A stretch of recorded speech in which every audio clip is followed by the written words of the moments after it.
Welcome back to my channel, football lovers. I still don't have a name for this channel, but we are talking everything football over here. Mainly NFL right now, not a whole lot of NCAA, but that will come soon when college football starts getting spicy.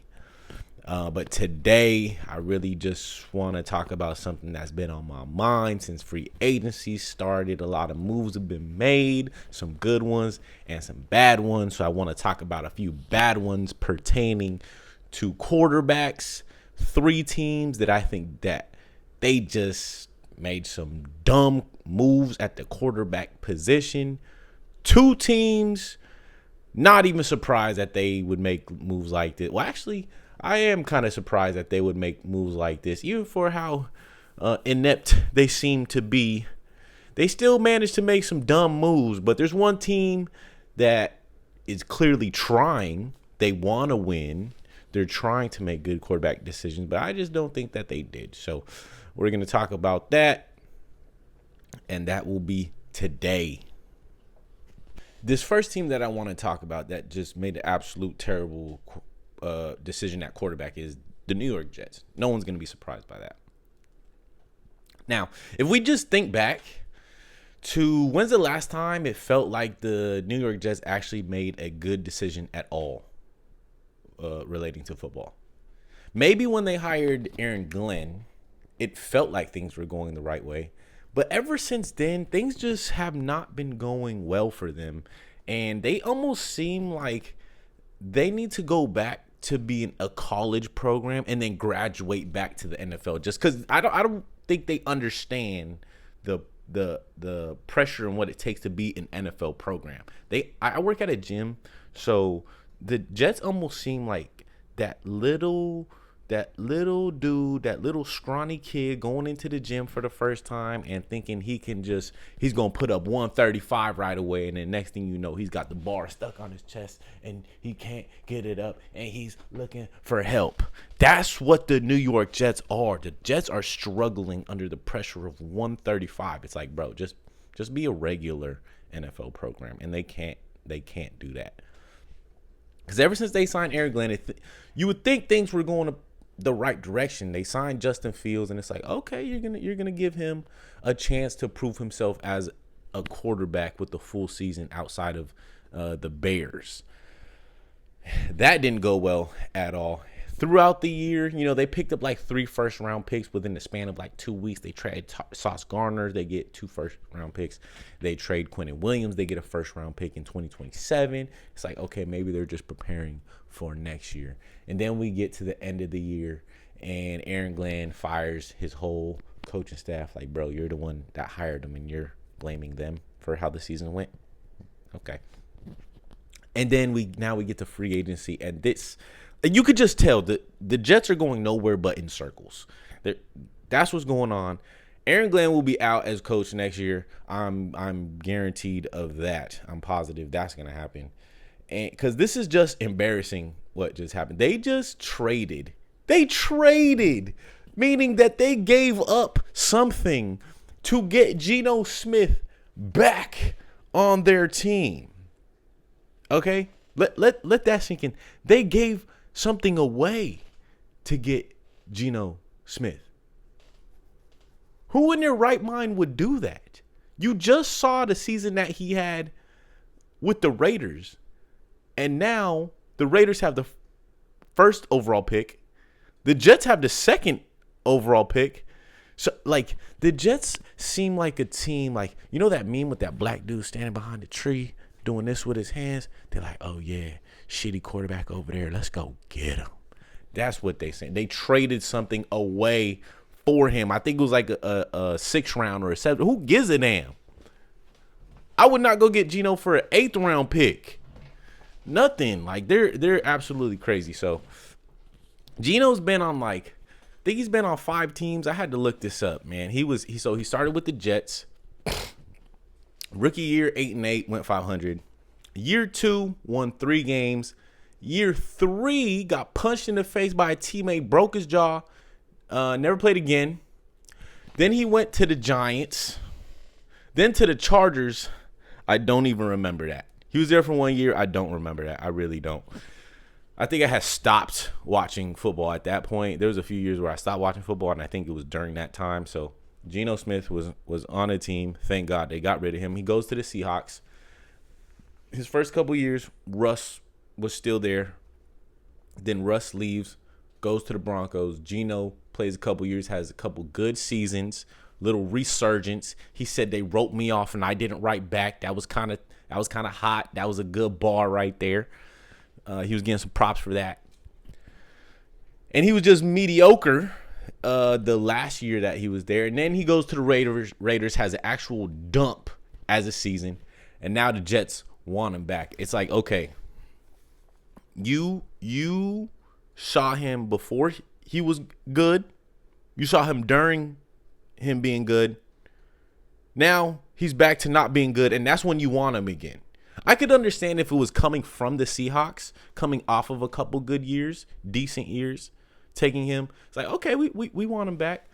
But no, you take him back after having an absolute dumpster fire of a season with the Raiders. So the Jets don't have a goddamn clue what they're doing, clearly.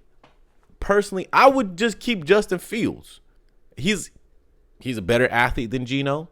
You know he can run. He can't throw. But I would rather have him quarterbacking than saying, oh, yeah, let's get Geno and let's pair up to the quarterback of the first overall pick team and with our second overall pick. I can't even explain what I'm saying, but you understand what I mean. They have two quarterbacks that led the two worst teams in the NFL. They're both on the Jets now. That's basically what I'm trying to say. So whoever's in charge of the Jets, I'm not going to lie. Whatever's going on there, they are a supervillain to the New York Jets fans. Whenever the Jets are making moves, I swear to God, they sitting in the office somewhere like Mr. Burns rubbing their hands and just with an evil laugh, bro.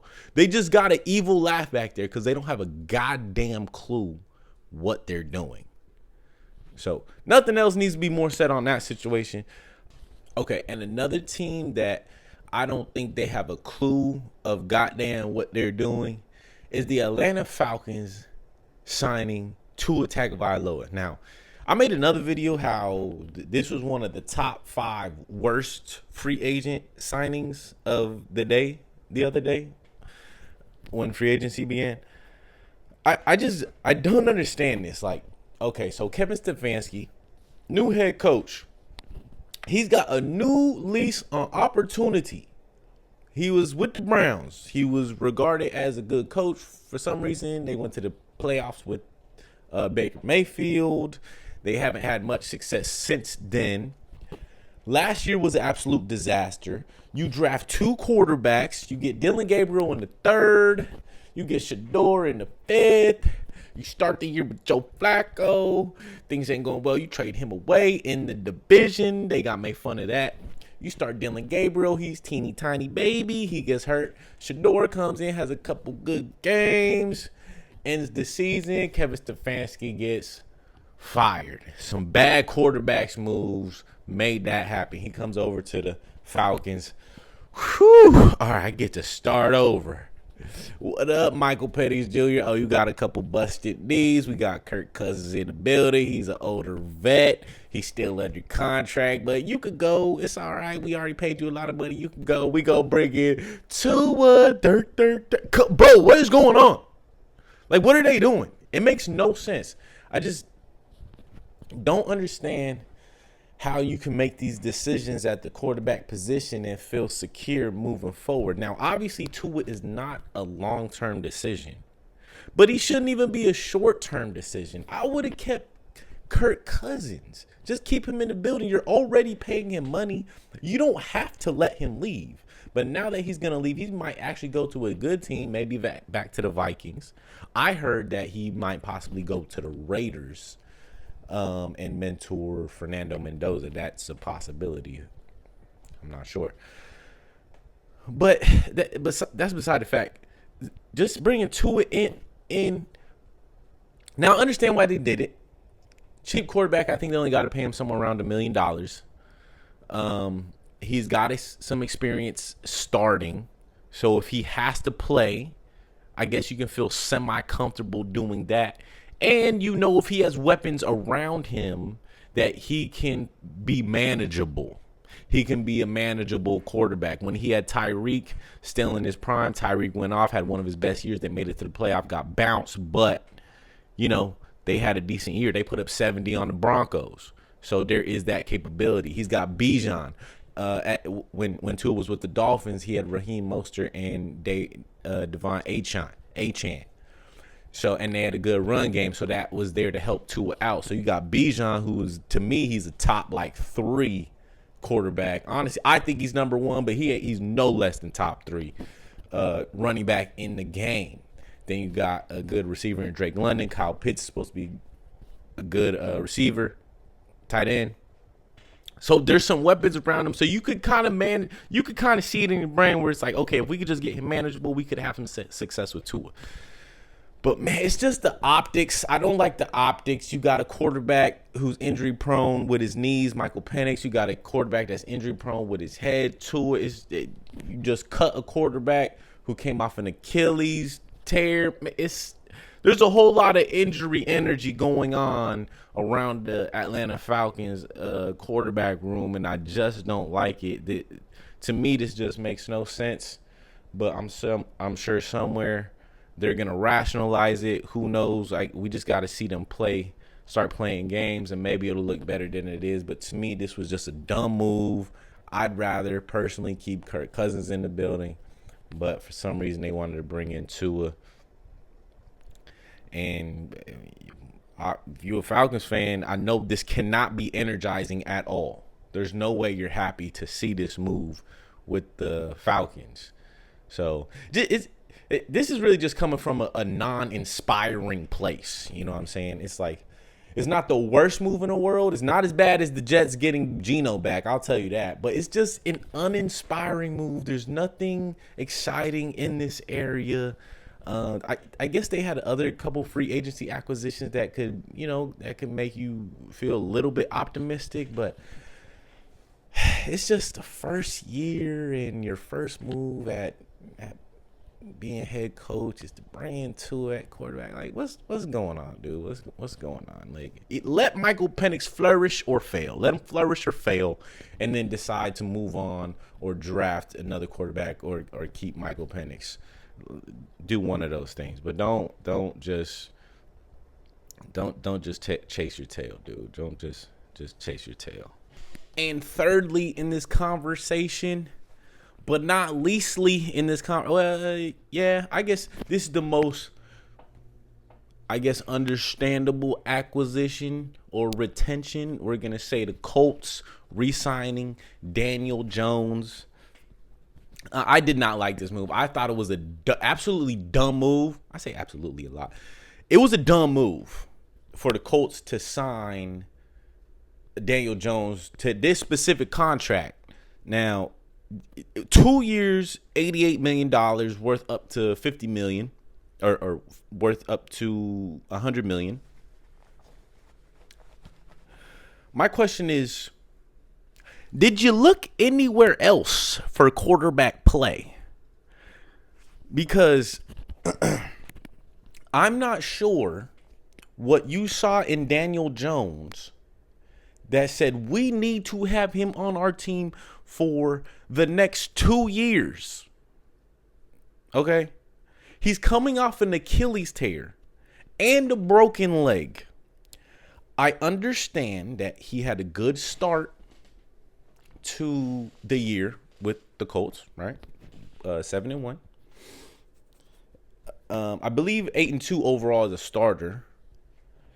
And then he got injured, and the memory of Daniel Jones having any success just marinated in the minds of Shane Steichen and the front office with the Indianapolis Colts, and they want to just keep him around Why? You don't have any allegiance to him. I can understand if there were zero other options. If there were zero other options, it's like okay, we've had some success with him. We don't believe in Will Howard and Anthony Richardson. Fair. That's fair. Or no, Riley Leonard. They got Riley Leonard. They don't believe in them. Okay. And there's no other options. Cap. There is other options. They should have went after Malik Willis. That's what I think. They should have went after Malik Willis. Malik Willis is on a trajectory like this going up. And he could have at least given you an opportunity to be good and competitive going into next year. Plus, he's not coming off of a catastrophic injury. The small amounts of evidence that you have of Daniel Jones being an even a decent player is small. That's what it is. It's just small, and it was for a hot, quick second, and then the minute that you get into a very tough part of your season, last year, it was they got into a very difficult part of their season playing the Chiefs, playing the Texans, playing the Jags. They were losing every one of those games, and even if Daniel Jones didn't get hurt, I still think they would have lost every game the rest of the season. I don't think he was going to be that difference maker for him getting into the playoffs. They would not, in my opinion, they would not have gotten into the playoffs even if Daniel Jones had stayed healthy that whole time. They were not going to make it. They were not. But I think they're just too scared to let him go because they really had no other options. But like I said, they could have tried to gone after Malik Willis, which Malik Willis signed a manageable contract for the Dolphins, like 3 years. I think it was around like $60 million or something like that. You could have gotten him for much cheaper, and he would have been actually able to play next year. I don't think Daniel Jones is going to play at all next year. I don't think he is. I read some article that said that he might be ready by training camp. I don't believe that one at all. And then it also said he will definitely be ready by game 1. I don't believe that. I think at best he's going to come back midway through the season. Now, I know, medical technologies become very advanced. Players are able to recover quicker. People are taking things like peptides and stuff to recover quicker. You get that Wolverine pack. It might help him heal up that Achilles. Who knows what his process is going to be like coming back from injury. But at the end of the day, I just don't believe that he's going to be ready to go for the season next year. I think at best you're looking at 2027. And you decided to pay him all this money just to play a year, maybe a year and a half at best. I'm going to put money on it right now. I'm going to look on Kalshi to see if this is something you could put money on. If Daniel Jones comes back, I guarantee he gets hurt again. That's what I'm saying. He gets hurt again next year, 2026. If he comes back and plays, if he comes back before, we'll say game 8, halfway through the season. If he comes back before game 8, I say he gets hurt again. Yep, I say he gets hurt again next season. So that's just my honest thoughts on that, man. I just don't understand how Daniel Jones keeps getting away with being mediocre and keeps getting paid. Like I looked this up. He's had 20 touchdowns one time in his career, and that was his rookie year with the Giants. He had over 20 touchdowns. Every other year he hasn't come close. I think the last year he came close. He had 19, but then he got injured. With the Giants, I think he had 16 when Dayball got there, and they paid him. They paid him 4 years, $160 million. And then he gets cut last year, or the year before last year, goes to the Vikings for a hot second, doesn't play, free agent, signs with the Colts. Now they pay him because he had half a good season. 2-year, $88 million. Like, what the fuck is he doing in these negotiations? I swear to God, this is how it has to go in the negotiation room with Daniel Jones. They talking to him about to get a prop. They talking to him. Daniel Jones has pulled out this little thing. Hey, you getting sleepy? You getting sleepy? Yeah. Now give me the bag, bitch. That's what he's doing in the negotiation room. He did that to the Giants. And then he tried to do it to the Vikings. And they said, get the fuck up on my face, bitch. You ain't even play for us. And then he went over to the Colts. You know, again, had half a good season. And then he get in that negotiation room. He like, my Achilles, my leg. And then he go, you getting sleepy. You getting sleepy. Now wake your ass up. Pull out that checkbook and write hella bread on that bitch. And they got hypnotized into giving this man some more money, dude. I don't know how he keeps doing this. It can't happen. It cannot happen. So for me, I guarantee that they are not making the playoffs next year. No chance. I'm thinking they might finish fourth. I'm actually gonna root for them to finish fourth. I hope the Titans beat them just because they did some dumb shit like this. But I will admit they are trying. They are trying to do something for their franchise. Shane Steichen, I think he's just too nervous to do anything else. And another thing that I was thinking, I'm like, you had a little bit of success with Gardner Minshew.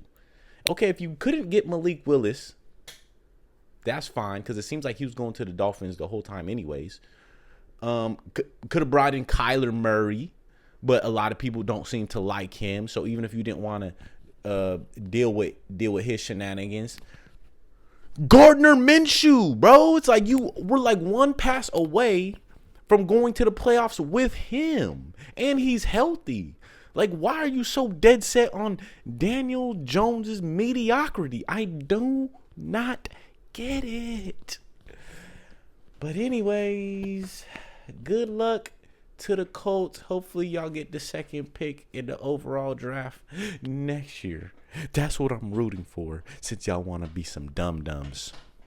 So anyways, that's my top 3 dumb quarterback moves of the day, of the week, of the last couple days. You got the Jets, you got the Falcons, and you got the Colts. Tell me what you thought. Was that a good list? Did you like the moves that they made? Did you hate the moves that they made? Did anybody make good moves in the league that you made or that you saw? Yeah, man, let me know what your thoughts. Comment down below. Subscribe. Be notified. All that good stuff.